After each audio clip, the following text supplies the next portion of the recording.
Hey, everybody. Welcome to another episode of the Boy Mom Podcast. I'm your host, Suzanne Carawan, and today I have an awesome special guest, Coach Tim Brown.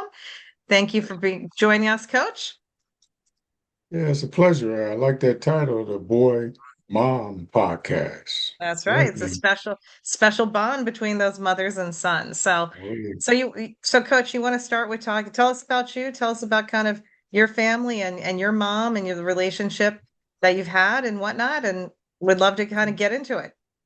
all right, sounds good. First, I want to thank you for the invitation. I'm always honored and humbled to have an opportunity to share. In particular, you hit a hot button for me when you started talking about mothers and sons. I grew up, my dad walked through the door. I wouldn't know who he is. And I saw my dad, I think I was 2 years old. And so my mother pretty much raised four of us. We had a stepfather along the way, but she pretty much was the one who raised all four of us. And Wow. so I had a Yep. had a special relationship with her. And particularly, I took on the role of being the oldest son. There's Oh, four you're of number us, and I'm, one. I'm the oldest boy. Well, my sister's older, but I'm the oldest boy, and Okay. so which is 2 years apart. So I took that responsibility seriously, even at a young age. I wanted to be that example. Uh, First off, for my two younger siblings, but most importantly, not to be a burden to my mother. Mm. That Tim was the one she didn't have to worry about. Because the one thing I learned early on in this, and I share this with boys all the time, is that uh, when you're in that situation when mom is doing the best she can, the thing you don't want to do is hear your mother say, Tim, I'm disappointed in you. Those words, you just don't want to hear that because you know the struggle, you know how hard your mother's working. So I was blessed to grow up in East Cleveland, Ohio. We're from Tuscaloosa, Alabama. Mother moved to Cleveland, so we grew up in East. I grew up in East Cleveland. In East Cleveland, I was surrounded by a community of. We talk about a village. I was surrounded by a village, and not knowing my father, my first male example for me was first at church. I saw men at church, saw positive men at church, but my sixth grade teacher, Mr. Clayton Burrows, first African American male teacher that I had. He was fresh out of college. So he just got to our class from Wilberforce University. So he came in, he came in fired up. He gonna change the world, he gonna get us together. And he was about excellence. And I believed Mm. everything he was selling. You know, Uh-huh. I Oh, believed yeah. everything he was selling. I said, give me that. I want that. I want that. And so I was blessed to have that experience with him. And then I went to East Cleveland Shaw High School. And there was a football coach there. His name was Jim Brown. My name is Tim Brown. So for 4 years, everybody in my class at Shaw thought that was my dad. Oh, okay. Yeah. And this man never said he wasn't. And I've seen people kind of ask him, whatever, but he never. So when I go back to the class reunions, I have to kind of, avoid that question. How's your dad doing? Because Oh, wow. yeah, but then come to find out years later, I was still in contact with him, and he shared with me. He said, "Tim," because I was trying to figure out how did this relationship start? Because he's a phys ed teacher, and I'm his gym monitor for 4 years. I mean, every year I'm his Mm-hmm. gym monitor. So he finally told me, he said, Tim, your mother came to me one day and said, my son is going a little, he's getting involved with the wrong crowd. Can you Mm. take him under your wing? Can you help him? And so my encouragement to the mothers is, as we get more into your questions, but my thing for moms is that you have to find someone to stand in the gap. But here's the real deal. It has to be the right person. Mm-hmm. You just can't put anybody over your children, particularly over your son. You have to really kind of, vet that person. And you can really vet him by watching that man, how he handles his business, how he handles his children, how he rolls, how he walks and talks and whatnot. But that's what led me to that relationship with Jim Brown. So, I mean, let's go with that path, because what would you say that mothers should look for? I would say mothers should look for a man of a man of character, a man of character, a man that has a not a perfect reputation, but one that's a stellar in the community, Mhm. that upstanding guy. And sometimes those men may have a son their age. that developed that relationship. I had another one in my life, Fred Pringle. Fred Pringle, when we were in middle school, we were real close, and his dad was raising two sons. Mom wasn't the dad was raising two boys. Mm-hmm. I spent so much time at their house, I was like a third son. I'm going everywhere they're going, I'm going, So I truly have been blessed with men in my life. I truly have been blessed. And part of that is, and I tell mothers this, your sons will let you know if that's the right guy or not. You know, Mm-hmm. Oh, boys have a that's a good sixth, point. children have a sixth sense.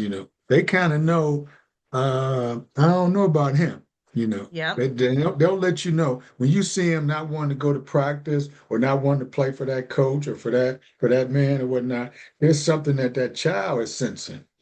Yeah. And you have to That be sensitive to that. You can't force, what I'm saying is for moms is you can't force that relationship on a boy. You can't force it. It's got to be organic.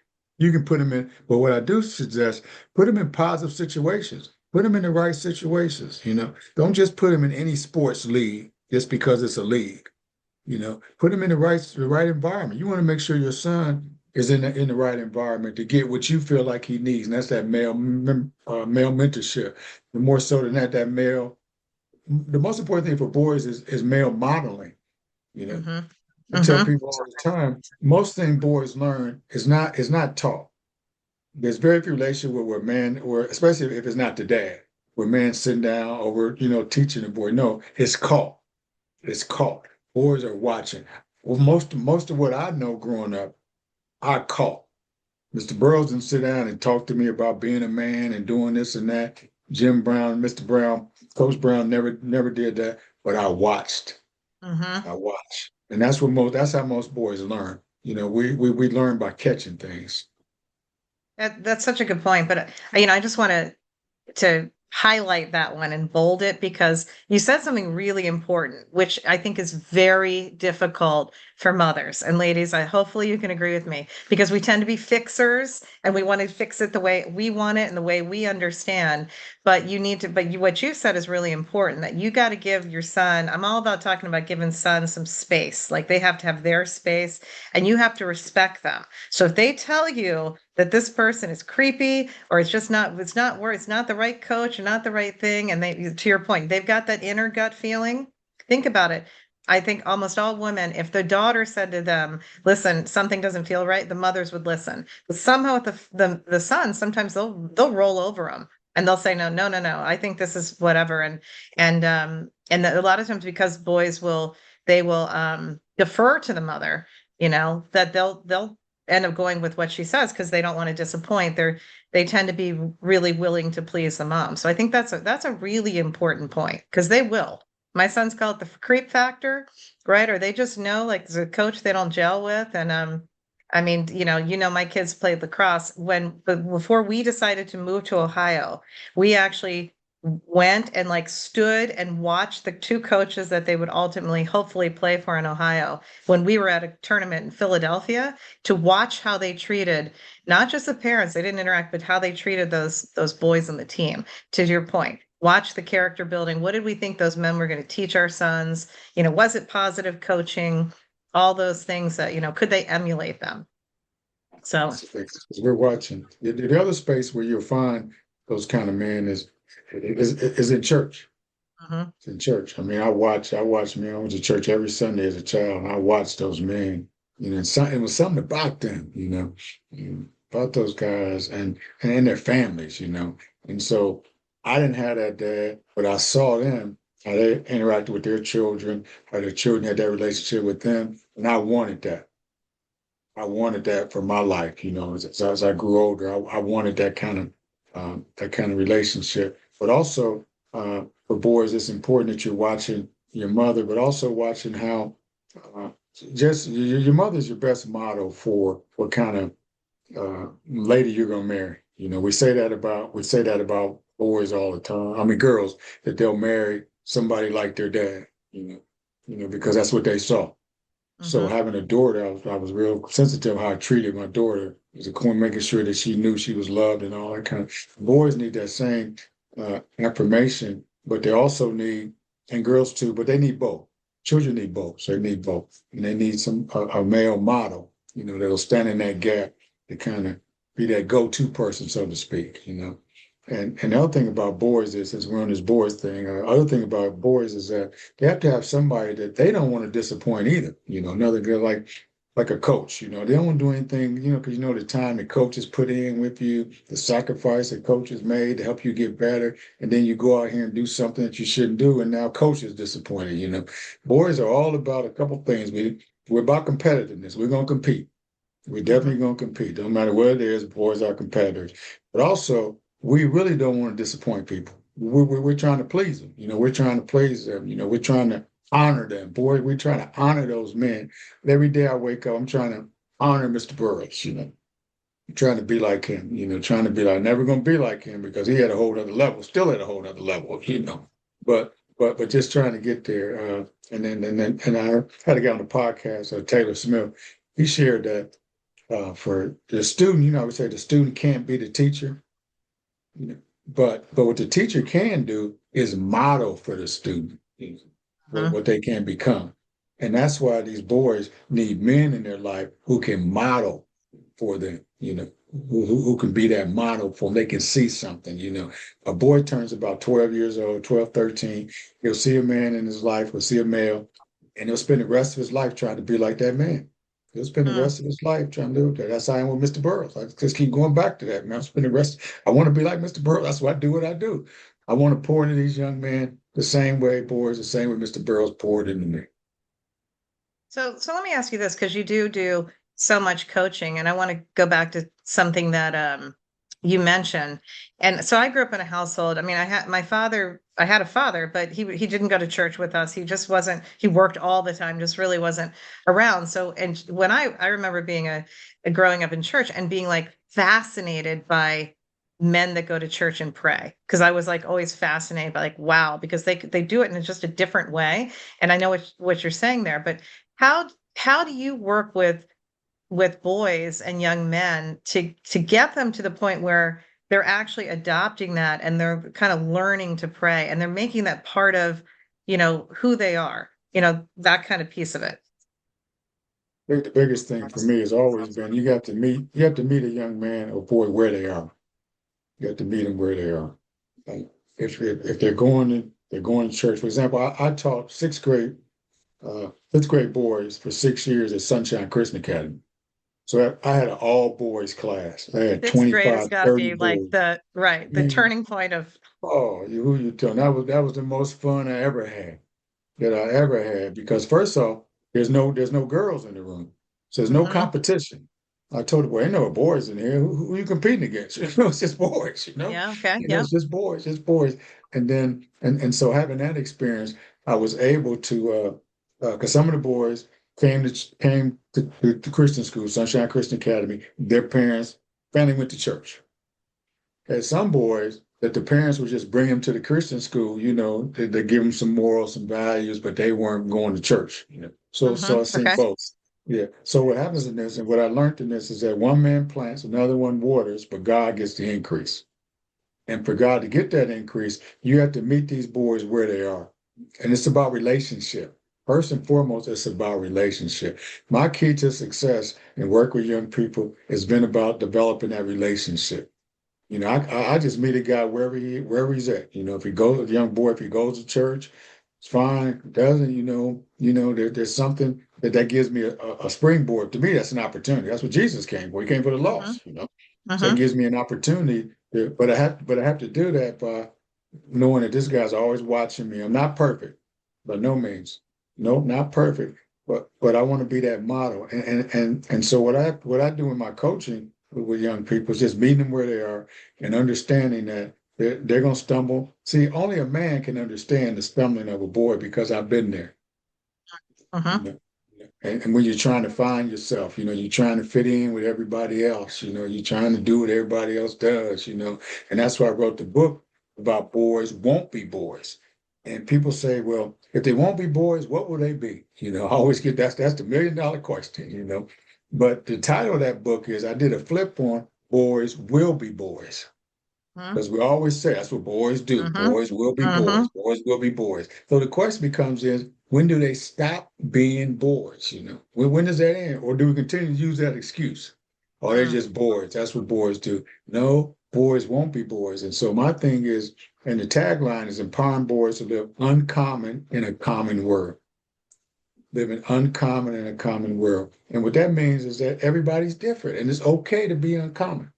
You got to be okay in your own skin and who you are, and what God created you for, And so the premise in this is meeting the young men where they are, you know, and helping them get to where not where I want them to be, but where God wants them to be.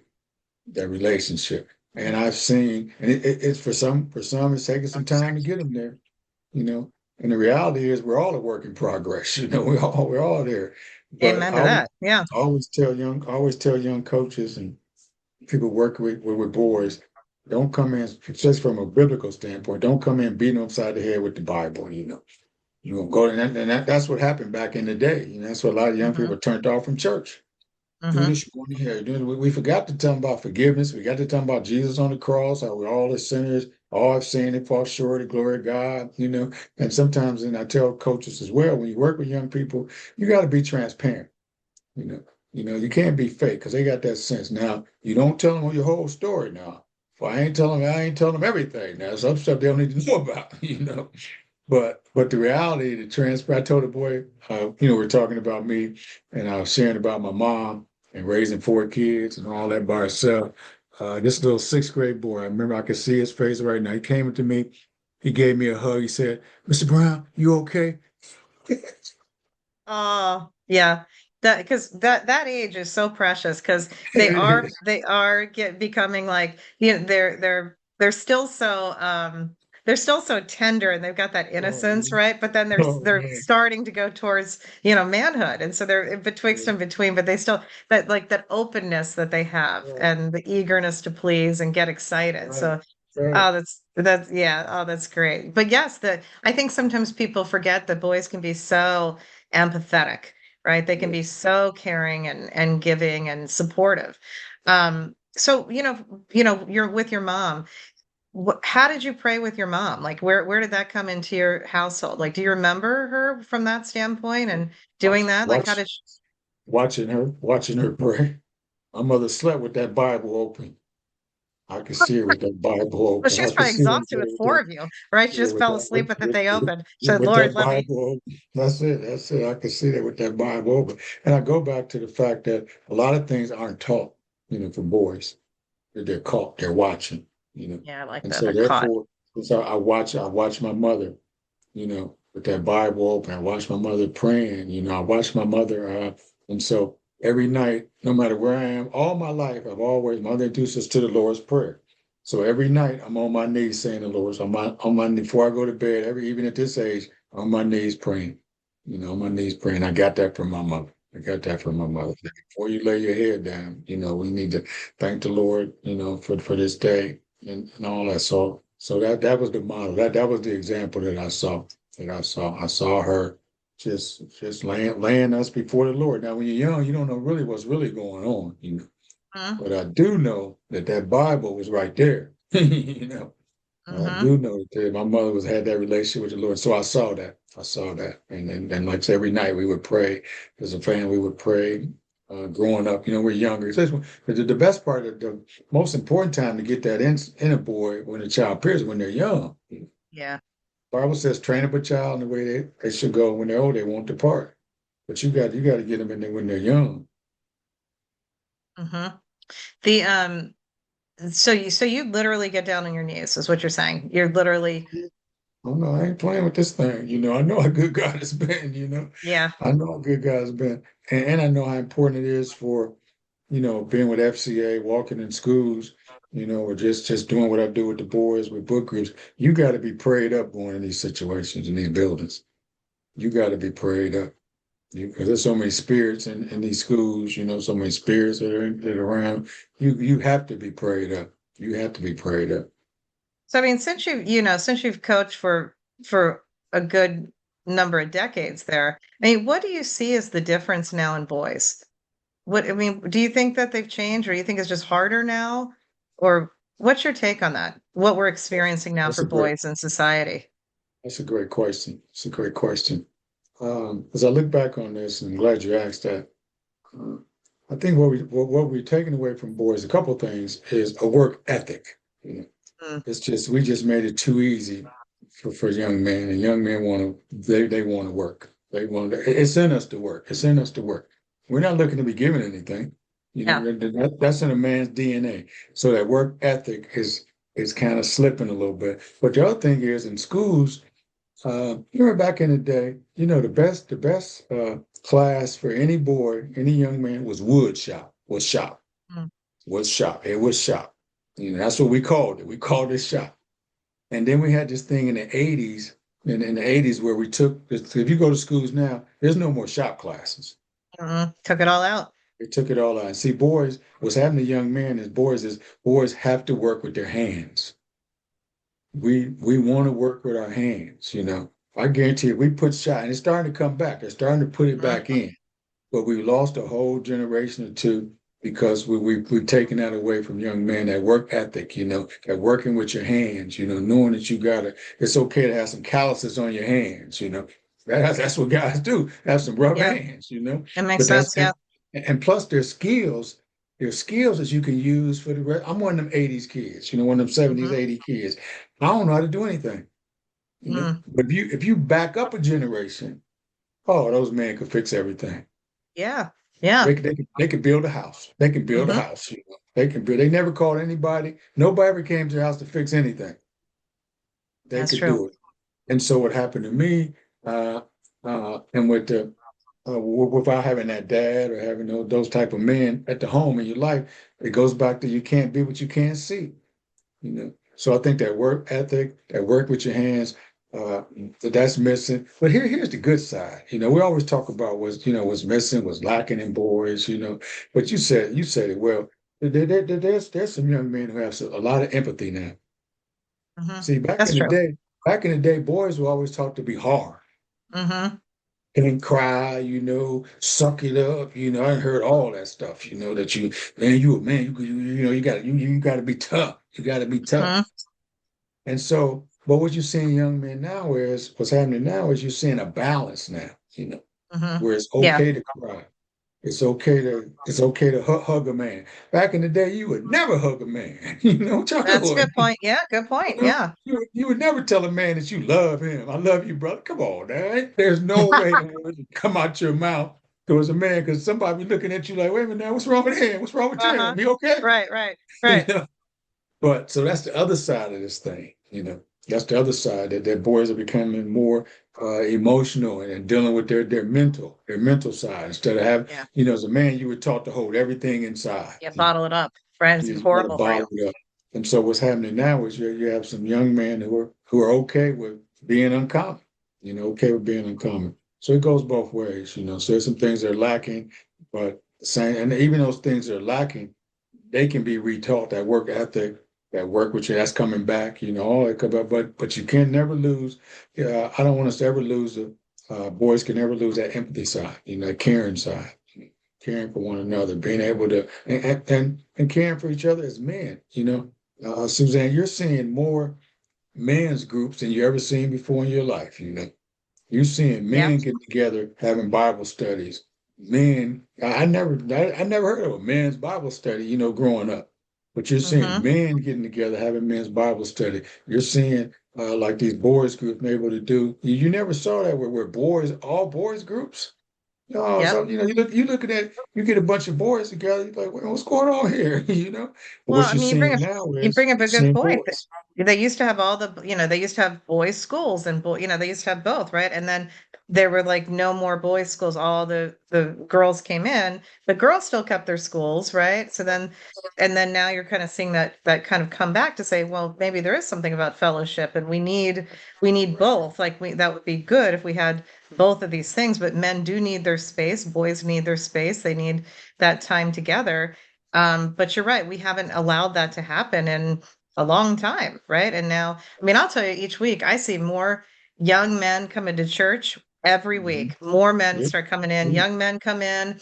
It is, I mean, it is really It's a shift. something because I think at some point I remember just church being like, thinking like, oh, it's just for the mothers, right? Like and old men who, but like there was just this missing group of people.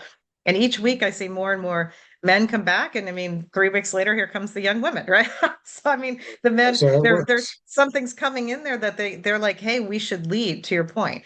Like we should lead now. It's okay. Like we need to come back and lead and have a place. I always think that like in raising my two sons, I've had to fight so hard to keep them in a place where they didn't get beaten down or told like just give them a space to say like to protect them, to say no, you have a real role here in society as a man, like you need. But I did the Yeah. same thing. I mean, I I put them in, I did everything I could to put as many men around them as possible, right, so they had role models and could see. Yeah, that's so important that they're able to see those things. And then the leadership piece, that man taking their rightful place as leaders, leader of the home, leaders in certain areas, that only men can, and when with these, and for the moms, there's a certain level that a mother can take a boy to. My mother got me to ninth grade. She got me in ninth grade. She recognized and realized there's some things that I just can't show to him or teach to him, and I need some help basically. And that's the biggest thing is that help part, and not, and mothers being willing to allow a man to be a man, so to speak. There's going to Hmm. be some things that a man's going to say something a little different. His voice is a little deeper, because I've seen these guys. It's a lot of times for them, it's the first time that they hear a man's voice, deep Mm, man's voice, and they get a little nervous, but they need to understand that that's part of the process. And one day they'll be there. One day that they'll be there, and they want to be ready, to right. be in those positions of leadership, be in those positions of respect, be in those positions of being able to help the next generation. Yeah, but it's, I mean, it's humbling for moms because I think that again, we tend to be fixers. We tend to think we know these things, and to have to understand that you can take them so far and then you have to let them go. And, and that that another man is going to know stuff that you, the mother, don't. I think that's a humbling experience because I mean, I remember clear as day, like my older son, he got somewhere like around that, upper class high school thing, and he was kind of going down the wrong path with this girlfriend at the time. And I was like, no, no, I was making all the excuses to my husband. Oh no, it's not this, da, da. And my husband looked at me, he's like, and we caught him in something. And my husband, I was like, oh, I should not question this again. It's like he goes, "Who's going to know better, you or me?" And I was like, "Shh, yeah, that's right. That was hard." And we end Yeah, up fighting with our husbands about those things because, it's hard to realize you can, maybe we don't always know, and we don't always know best. Yeah. yeah. So So, good. I say mothers have a great role in this because they have an instinct, something about a mother's instinct, that a Oh guy, yeah. we're just fixed on work and work, work, work, and building, building, building. Where mom is the nurturer, mom is the Hmm. nurturer. Yeah, we don't want to see you guys get hurt or flounder or struggle or those Mhm. things, but I think at the same time it's I don't know why we don't get a little tutorial on, you're having a boy, like how different how different this is, right? Well, It's a different thing. how about when a guy knows having a girl? Let's give me a tutorial. Same thing. 100%, right?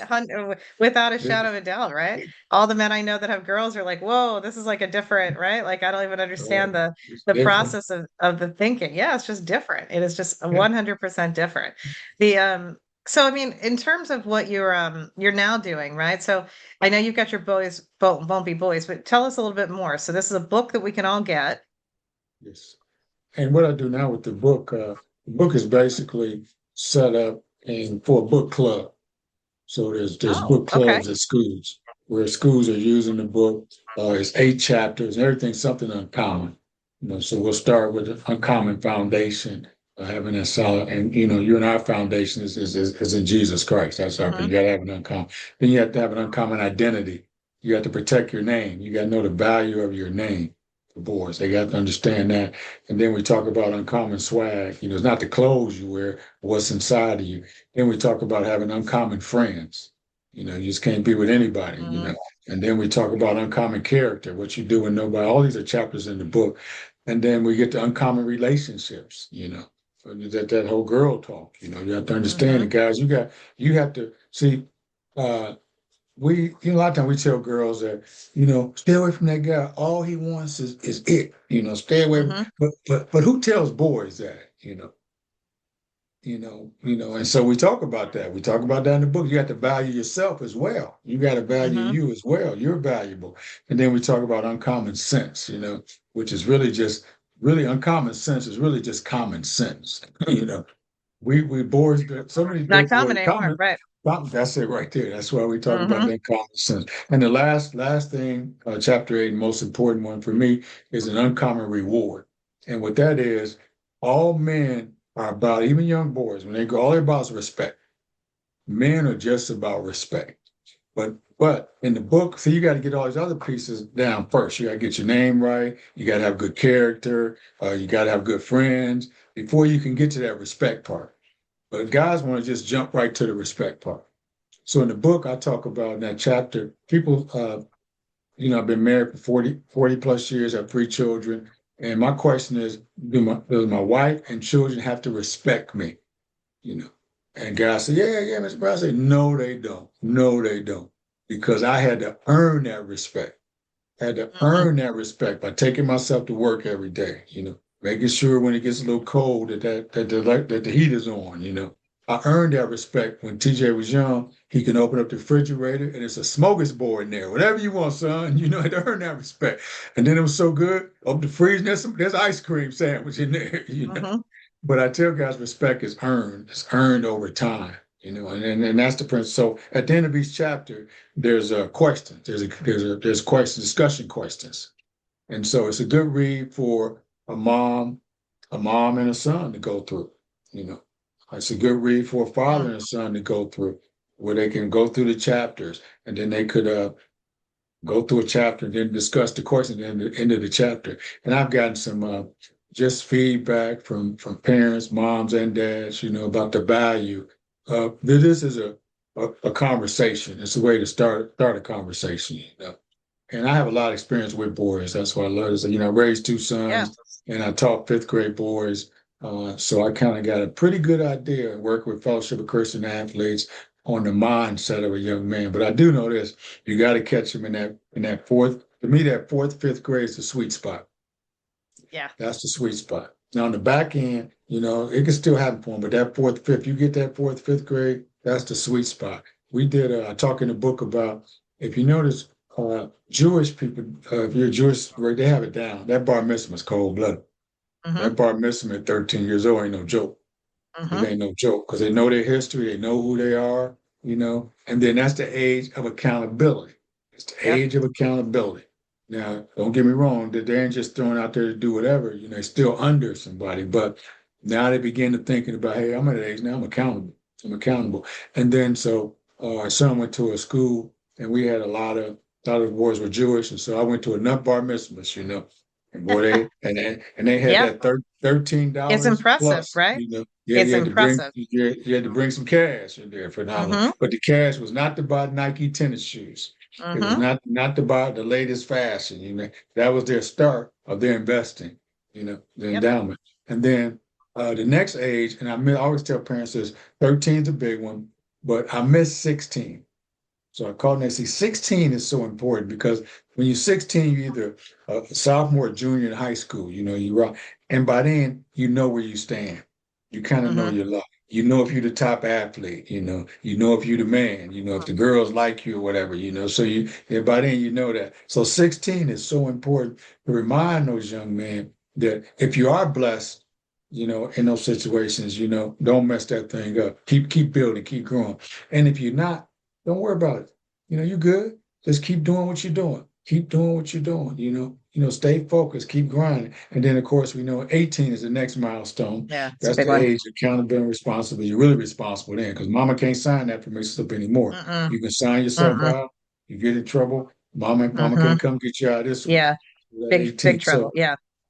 so my whole thing with the book is to prepare these young for that day, to get them ready and get them all at the cover of the book. It says, but there's two paths on there. There's Yeah. some footprints on one Yep. side, then there's a lot of footprints on the other side. So I talk about you want to be on that uncommon path, not that Yeah. common path like everybody else. And this book helps get you there, at least plants those seeds to get you there.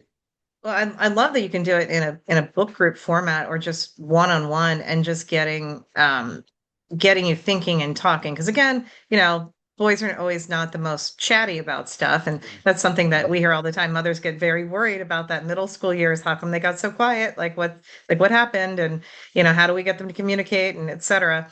As I remember clear as day, my probably fifth grade son at the time, he looked at me. My firstborn is like the typical good firstborn. Second one's he just lets you have it, right? He's got this honesty, Yeah. just let it rip.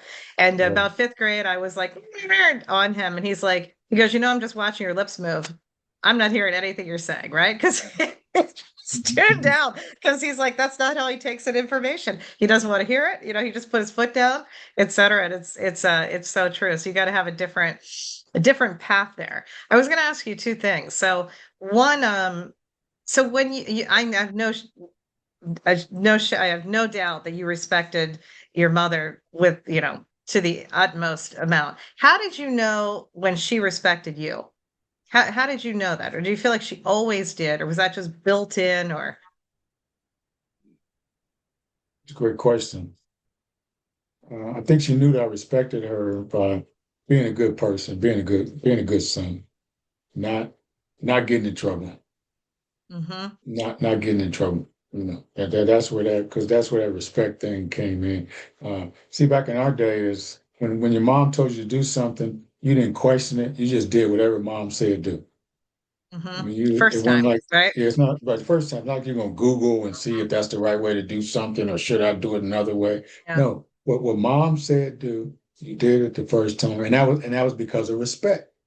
That was because of respect, and the respect piece came in that you knew that your mother had your best interest in mind, that your mother's your best interest in mind. So I can respect my mother by doing that, and vice versa. She knew that I respected her because I did what she told me to do. What she told me to do. Now, wasn't no debate. It's what she told me to do, and Right. I did it. I did it out of respect. I did it out of respect for her, and the respect came in is the fact that I watched.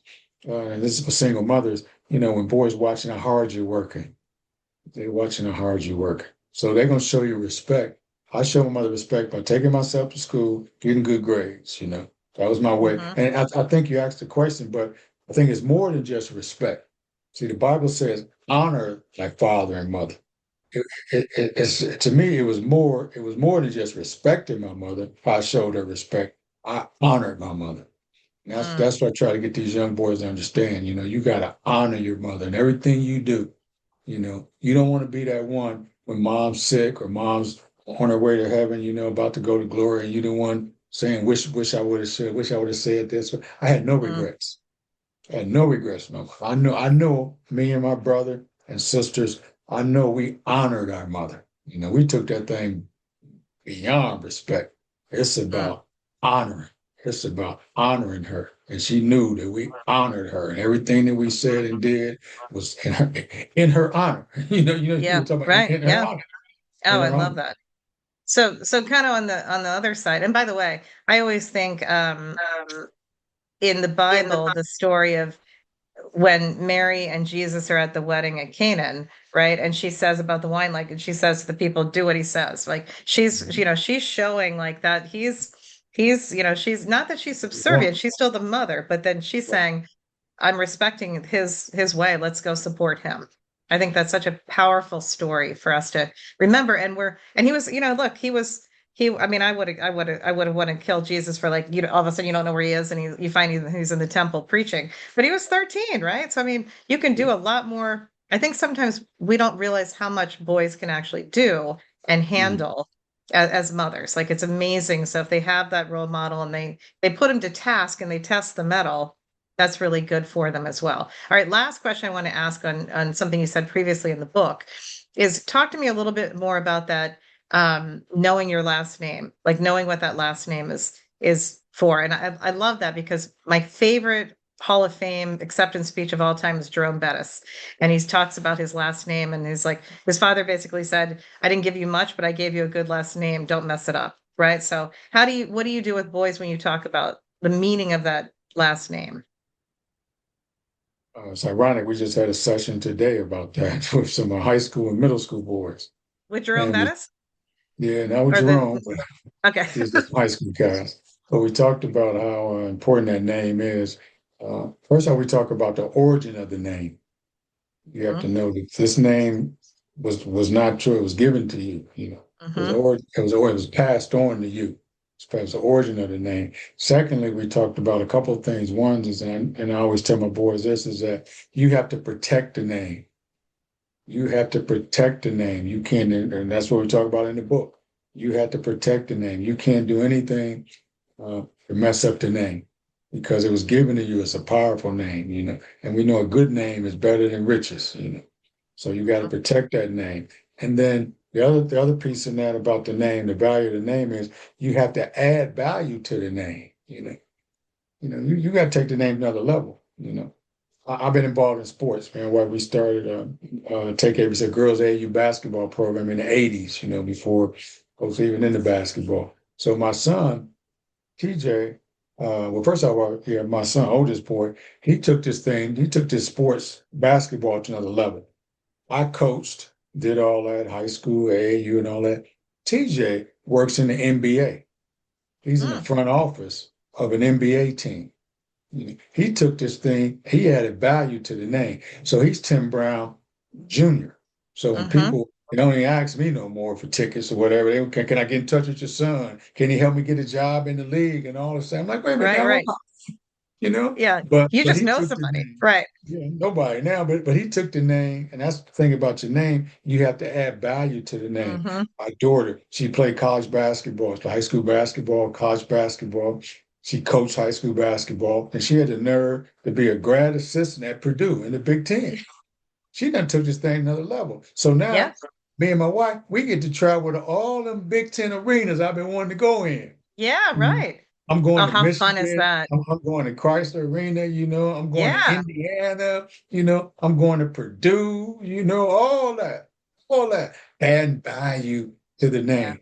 My youngest son, Nathaniel Thomas Brown, he played. He's a Columbus Academy guy. Played football, played basketball 1 year. Now he's back as the seventh grade basketball coach at the school. Mm. Okay. Yeah. And this child, but it's about the name. It's Yeah. about Yeah. the name. It's Yeah. about the name. The name. So I say this to young men, when we talk about your name, first off, you got to know the origin of your name. You have to know the value of your name. And your job is you've been given this name now. Somebody came before you and built this thing up. So your job is to protect it. Protect. You can't do anything to mess up the name. Because remember back in our day, if you would mess up, I tell boys all the time, you in here clowning in school, whatever, people ain't talking about you. They talking about your people. Mm-hmm. That's Who's true. your people? That's Who's your people?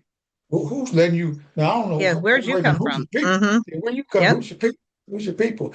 And then you have to know the value of the name is because if you have a younger brother and sister coming behind you, Mm-hmm. you know, as soon as you walk in that classroom, or I had your brother, you know, so they're gonna think one thing or another about you. So I have a younger brother and a younger sister. I was the first one in my family to go to college. So Tim Brown went to Ohio University. 2 years later, Ken Brown, graduate from high school, came to Ohio University. Mm-hmm. 3 years later, after that, Cookie, we call her Cookie, that's direct. Cookie came to Ohio University and graduated. All three of them had the Brown name. But when they Yeah. got on that yard, when they arrived on campus, oh, you Tim's brother, you know? And then Cookie had it so good, you Tim's Yeah. brother, and you Right. Right. Tim's sister, You're the and you baby sister of Ken's all these sister. great guys. Come Yeah. on, you got this thing going on. Ain't nobody messing with you. It's You know, true. That you is got this true. deal. So that's why that name is so important. And then lastly is this with the name. You pass that name as a young man, you're gonna pass that name on to the next generation. It's about legacy. It's about legacy. So my job now is I have a grandson now. Kids, my job was to in track, when you run in track, in a relay race. The worst sounding track is that baton hitting the ground. Yeah.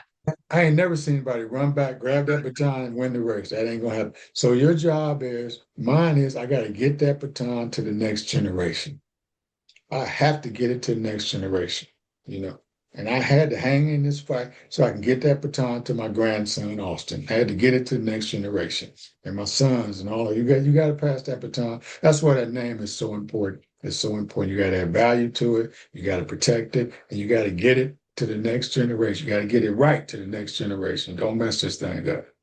And you told me something I think really that's really stuck with me. It's only been a couple of days, but that you're not even thinking about your kids. You're focused on your grandchildren, making sure that that piece is there, and you're getting that, that wealth, if you will, to make sure that you can get it down to the grandchildren. So you're thinking, much farther ahead about how to do that and how to protect that name. And again, not just sit on it. You got to do one better than the generation before you. That's my household rule, right? You got to do one generation, then, here's what you and your father and I did. You guys got to go past us. That's the expectation. People are like, that's so That's much pressure. Pressure is only, privilege. well, that's what people say that and they don't understand. Only a parent, only a parent wants a child to do better than them. Yeah, that's true too. Yeah. Only a parent, only a parent. The other folks will talk good, but that ain't their deal, because they're so Hmm. concerned about themselves and their own children, Right. Yeah, you know. yeah, true. Good point. But only a parent, dad is only when he wants their son to do more, and then we're not mad about it. That's the other thing, No, Other yeah, folks, when you outdo them, they get jealous, they start hating on you. I'm a good parent would never hate on their children for being more successful or right. doing well. Yeah, What right. parent does that? It only makes sense. That Mm-mm. doesn't make sense. But I would say, and that's why I love work with these boys and even with moms, because boys are like sponges. They really want to know right. They want to do right. Talking the book how Yeah, boys don't want to run wild in school. They just waiting on somebody to say, "Come here, man, have a seat." Come on now, you know better. They just yeah. waiting on somebody. They The director. flourish in structure. They Yes, flourish, yes, they flourish. want it. They want it. They want it. I'm dealing with some guys. They all mad looking or whatever, and they're all they really need just a hug. They just need a Mm. hug. They need a hug, and I go up and give them a hug, and they get what they want. I might get in a little trouble every now and then. It is what it is, but they just need a hug. They just need a hug. They just need a hug. And what a boy needs, since we're on this boy talk names and all, is just time, really putting a bow on it, tying it all together. The thing that a boy wants to hear more than anything else is that I'm proud of you. I would trade all this stuff in that I've done, books and all that kind of stuff, to hear my dad say, I'm proud of you, Tim. I'm proud of you. And so I make sure that my children hear it all the time, how proud I am of them. That's all the guy wants to hear. That's all these young boys want to hear. So if I can say anything to moms, Yeah, you know, find that little thing that young man does, it don't have to be anything big, just something that young man does, and just tell him, Johnny, proud of you. You can just yeah, leave it at that. And he done. He done. yeah. It's a beautiful point to rest on and to kind of wrap up. And I have no doubt that God's going to put his hand on your shoulder one day and say, Tim, my good and faithful servant, right? What a good race you've run. So thank you for sharing all this with us. And where can we get your book if we want to get that book? You go to CoachTimBrown.com. CoachTimBrown.com. So we can get all the information there. All And information there. It's available on perfect. Amazon as well, but Coach Tim Brown is the best way to get it. So I have, just CoachTimBrown.com. Well, thank you, Coach. Thank you All so right. much for It's been sharing my this pleasure. time. Yeah, Yeah. and God bless. All right. Thanks for the opportunity. Absolutely. Bye.